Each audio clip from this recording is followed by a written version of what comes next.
না, যেকোনো জায়গায় সুযোগ পাওয়া অবশ্যই এটা একটা ভাগ্যের ব্যাপার। আমি প্রথমত আলহামদুলিল্লাহ বলতেছি। আমি বলছিলাম ভাইয়া কোনো কিছু আশা করি না। আমি আইপিএল, বিগ ব্যাশ বা পিএসএল আমি এখন বিপিএলে আছি, বিপিএল নিয়ে ফোকাস করতেছি। যখন ওটা আসবে আমি দেখবো ইনশাল্লাহ, চেষ্টা করি। রিশাদ, পিএসএল এ সুযোগ পাওয়ার খবর প্রথম কোথায় কিভাবে জেনেছিলেন? জানার পর প্রতিক্রিয়া কেমন ছিল? আসলে পিএসএল এ খবর পাওয়ার পর আহ, আমার এজেন্ট আমাকে বলছিল আর কি যে তুমি পিএসএল এ লাহোর কালান্দাসে চান্স পেয়েছো। তো এটা আমি আগে থেকেই গেস করতেছিলাম যে আমাকে নেওয়ার চান্স আছে, তো এদিক থেকে আর কি নর্মাল ছিলাম।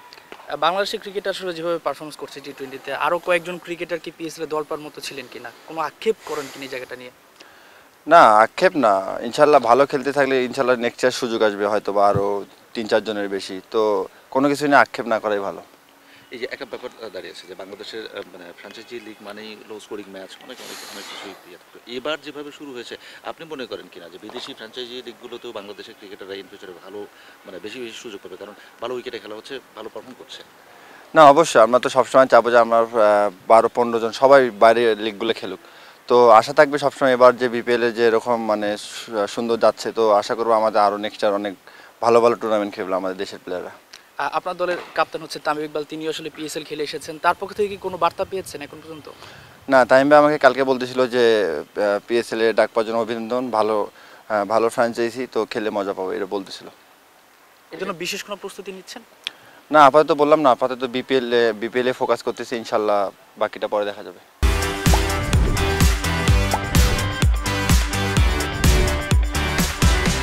রিশাদ, বিগ ব্যাশে না গিয়ে বিপিএল খেলা হচ্ছে, তো বিগ ব্যাশে যদি যাওয়া হতো বা যেতে পারতেন, সেই ক্ষেত্রে কোন জায়গায় আপনার জন্য বিষয়টা ডিফারেন্ট হতো, আপনার জন্য ভালো হতে পারতো?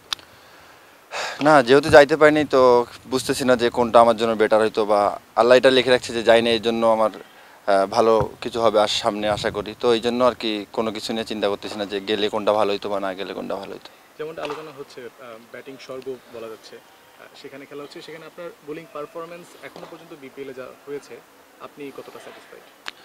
না, অ্যাজ এ বলার হিসেবে কখনোই স্যাটিসফাই হওয়া উচিত না। 5 উইকেট পাইলো বা 1 উইকেট পাইলো, সবসময় চেষ্টা করবো দল কীভাবে চাচ্ছে, এবং দলকে যদি 1 ওভার করেও ম্যাচ বাঁচা যায়, সেটা আমার জন্য মানে ভালো আমার মনে হয়। বরিশালে বেশ কয়েকজন বিদেশি চলে গেছেন আমরা জানি, আরও বেশ কয়েকজন খেলার সম্ভাবনা রয়েছে, নতুন করে রিপ্লেস করার সম্ভাবনা রয়েছে আগের যারা ছিলেন।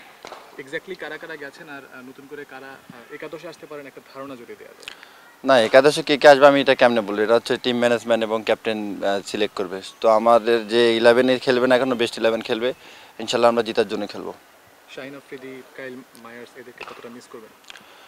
আসলে ক্রিকেট খেলায় মিস করাটা আর কি ঠিক না, কারণ বেস্ট 11-এ যে 11 জন খেলবো, আমরা 11 জনে আমাদের বেস্ট দিয়ে খেলতে হবে। কে গেছে কে আসছে সব তো চিন্তা করলে আপনি, আমাদের দিন শেষে যে ভালো পারফর্ম করবে সেই টিম জিতবে। তো আশা করি ভালো কিছু করবো আমরা। শুরু করার আগে সবসময় জিতার লক্ষ্যে শুরু করি আমরা, এবং আমাদের টিম এরকম চিন্তা ভাবনা করে না যে আগে কি হয়েছে হেরে আসছে, এগুলো না। আমরা প্রতি ম্যাচ বাই ম্যাচ চিন্তা করতেছি, এবং ইনশাল্লাহ চট্টগ্রামে 3টা ম্যাচে উইন করে আমরা ঢাকা পর্বে ইনশাল্লাহ ব্যাক করবো। আরেকটা ব্যাপার হচ্ছে যে আমরা দুইটা ভেন্যুতেই দেখেছি হচ্ছে ব্যাটিং উইকেট।